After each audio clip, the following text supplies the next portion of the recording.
रामायण के सबसे बड़े विवादों में से एक है, क्या राम ने बाली को छिपकर मारा था। बहुत लोग ये दावा करते हैं कि राम ने पेड़ के पीछे छिपकर बाली पर हमला किया, लेकिन सवाल है, क्या वाल्मीकि रामायण में सच में ऐसा लिखा है।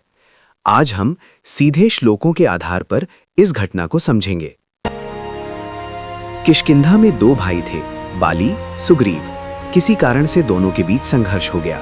बाली ने सुग्रीव को राज्य से निकाल दिया और उसकी पत्नी को भी अपने अधिकार में रख लिया। सुग्रीव डरकर ऋष्यमुख पर्वत पर रहने लगा। उसी समय उसकी मुलाकात राम और लक्ष्मण से हुई। सुग्रीव ने राम से मदद मांगी। राम ने कहा, अगर तुम मेरी सहायता करोगे सीता की खोज में, तो मैं तुम्हारी सहायता करूंगा तुम्हारा राज्य वापस दिलाने में। अब बाली और सुग्रीव का युद्ध शुरू हुआ। किष्किंधा कांड में लिखा है, तौ तु वीरो महावेगौ परस्पर समाहतौ रामस्तु दूरतो दृष्ट्वा युद्धम तयोर महात्मनोः। अर्थ, बाली और सुग्रीव भयंकर युद्ध कर रहे थे और राम दूर खड़े होकर उनका युद्ध देख रहे थे। महत्वपूर्ण बात, यहाँ केवल ये लिखा है कि राम दूर खड़े थे, कहीं भी ये नहीं लिखा कि राम किसी पेड़ या चट्टान के पीछे छिपे थे।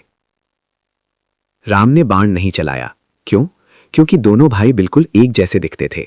श्लोक में राम कहते हैं, न शक्नोमि विशेषेण ज्ञातुम वानर यूथयोः। अर्थ, मैं बाली और सुग्रीव में अंतर पहचान नहीं पा रहा हूं, इसी कारण पहला युद्ध रोक दिया गया। फिर राम ने सुग्रीव को एक माला दी, गज पुष्पी मिमाम मालाम गृहाण त्वं प्लवंगम। अर्थ, हे सुग्रीव, ये माला पहन लो ताकि मैं तुम्हें पहचान सकूं। अब दूसरा युद्ध शुरू हुआ। इस बार राम को साफ दिखाई दे रहा था कि कौन सुग्रीव है और कौन बाली। फिर राम ने बाण चलाया। सतेन बाणेन हतः वाली ही पतितो भुवि। अर्थ, राम के बाण से बाली घायल होकर भूमि पर गिर पड़ा। घायल होने के बाद बाली ने राम से पूछा, किम कारणम महाबाहो मयि बाणो निपातितः। अर्थ, हे राम, आपने मुझ पर बाण क्यों चलाया।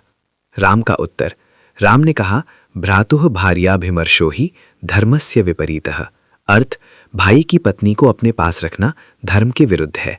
बाली ने यही अधर्म किया था। राजधर्म का सिद्धांत। राम ने आगे कहा, दंड्याह खलु ही पापा नाम राजा धर्मम विधारियेत। अर्थ, राजा का कर्तव्य है कि अधर्म करने वाले को दंड दे। अब ध्यान से समझिए, इन सभी श्लोकों में कहीं भी ये नहीं लिखा कि राम पेड़ के पीछे या किसी चट्टान के पीछे छिपे हुए थे। ग्रंथ में केवल ये लिखा है कि राम ने दूर से बाण चलाया जब बाली और सुग्रीव युद्ध कर रहे थे। इसलिए अगर रामायण को सही समझना है तो हमें सुनी सुनाई बातों से नहीं, बल्कि ग्रंथ के श्लोकों से सीखना होगा। वीडियो पसंद आए तो वीडियो को लाइक करके शाश्वत सनातन चैनल को सब्सक्राइब कर दो। ऐसे ही कुछ और रोचक कथाओं के साथ अगली वीडियो में मिलते हैं। तब तक के लिए जय जय श्री राम।